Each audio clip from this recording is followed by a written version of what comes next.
Promotion రాగానే మినిస్టర్నే road మీద వదిలేయడం, నీతో పెళ్లి ఆపడానికి నన్ను వాడుకోవడం, సంథింగ్. అతని ప్రెసెన్స్ ఆఫ్ మైండ్ కి పడిపోయాను. శ్రద్ధ, చాలా మంది ఆడపిల్లలకి ఒక వయసు వచ్చాక ఎప్పుడో క్వశ్చన్ మైండ్ లో తిరుగుతూ ఉంటుంది.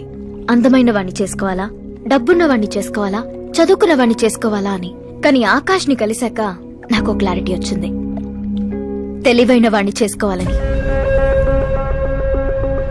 ఎస్, నాకు క్లారిటీ వచ్చింది. మమ్మీ, ఆ కరణ్ వాళ్ళు మళ్ళీ టచ్ చేశారా? రోజుకి 2 సార్లు చేస్తున్నారు. ఓకే చెప్దామా? కన్ఫర్మ్డ్ గా నో చెప్పే. నేను ఆకాష్ ని చేసుకోవాలని ఫిక్స్ అయిపోయాను. అతను వద్దనుకున్నాడు కదమ్మా. ఇప్పుడు నేను కావాలనుకుంటున్నాను. లేకపోతే ఏంటి, వాణ్ణి దానికి వదిలేస్తానా? డాడీ ఎప్పుడో సీఎం అవ్వాల్సిన వాడు, కానీ వాళ్ళ నాన్న మా నాన్నని తొక్కాడు. ఇప్పుడు అది నన్ను తొక్కేస్తుంది. నేను వదలను.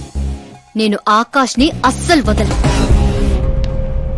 ఆపో, ఆ దరిద్రాన్ని ఆపు. ఇదా వాడితో నీ లవ్ స్టోరీ?